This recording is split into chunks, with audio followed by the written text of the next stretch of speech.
Your baby has already had lots of milestones, smiling and rolling over. They happened when they happened, and you marveled at each one. For this next milestone, you have to play a part. You have to go shopping, prepare food, and actively decide to give it to your baby. It can seem daunting. I'm Kerry Fierstein, Chief Executive Officer of Allied Physicians Group, practicing pediatrician for 30 years, mother of 3, and now grandmother of 1, and I'm here to help. Welcome to Baby Basics, feeding your baby. When it comes to feeding baby, there is some science and lots of tradition. Here is the science. Fact number 1, feeds should start between 4 and 6 months. There is no benefit in starting before 4 months or delaying after 6 months, and there might even be harm. Signs of readiness.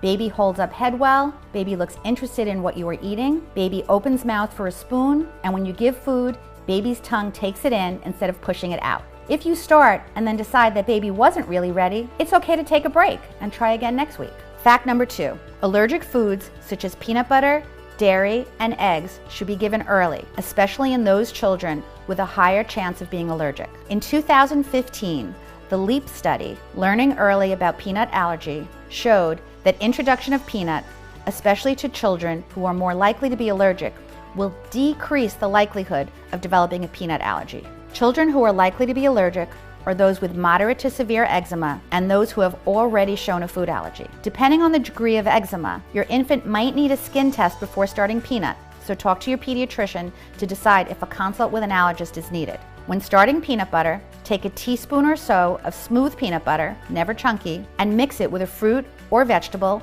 that baby already likes. Observe for rash, hives, vomiting, coughing, or swelling, and call your pediatrician with any concerns. Reactions can take up to 2 hours to show up. First-time reactions are usually mild. Give 2 teaspoons of peanut butter twice a week going forward. You can also give your baby Bamba, a peanut snack, but it takes 21 Bamba to equal 2 teaspoons of peanut. Fact number 3, no honey until 12 months of age. In order to prevent botulism, babies should avoid honey until 12 months of age. Honey may contain botulism spores, and baby's digestive system is not mature enough to handle the spores. Fact number 4, breast milk or formula until 12 months of age. Babies should stay on breast milk or formula until 12 months of age, as babies who start whole milk before 1 year are more likely to develop anemia. Fact number 5, avoid choking foods. Babies can eat table foods long before they have teeth, but it is best to avoid choking foods such as whole nuts, seeds, grapes, hot dogs, popcorn, and large chunks of hard things.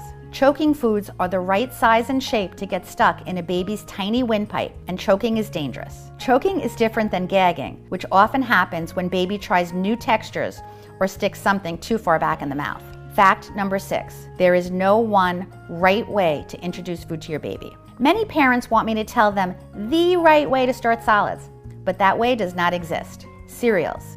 Traditionally, we started rice cereal first, but now rice has arsenic, and highly processed white food is not as popular as it once was. Cereal is iron fortified and is good for baby, so feel free to start oatmeal as baby's first food, or maybe start it after fruits and vegetables, especially if baby tends towards constipation. Fruits and vegetables. Some people say to start vegetables first so that baby doesn't get spoiled by the sweetness of fruits. I've never found this to be the case. Carrots, squash, and sweet potatoes are favorites, no matter when you start them. One new food at a time. This one makes sense to me, so you can observe baby's reaction and look for allergies. But in reality, most babies are not allergic to fruits, vegetables, or meats, and if there is a reaction, you can always back up and give those things individually. In certain cultures, stews or soups of meats and vegetables are considered first foods, and I have no problem with that, especially if it honors tradition and makes grandma happy. Allergic foods. The importance of introducing allergic foods early is a fact. I would separate the introduction of allergic foods like peanut butter, eggs, and dairy so you can observe for reactions like vomiting,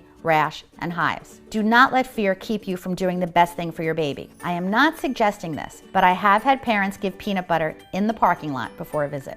Organic. Nutritional value is the same for organic and non-organic baby food, but organic baby food likely has fewer pesticides. We don't know the effects of pesticides on baby, if any, so there is no clear pediatric recommendation on this topic. If you eat organic, or if you can easily afford the extra cost of organic baby food, go ahead. Baby-led weaning involves giving your baby soft, solid foods to hold and feed to themselves. It may cause gagging, but should not lead to choking. Baby-led weaning is an acceptable method of feeding your baby, but like all things baby, should be looked at from a developmental perspective. If baby is doing more gagging than eating, then maybe back up and do some purees. Bottom line is there is no one right way to feed your baby.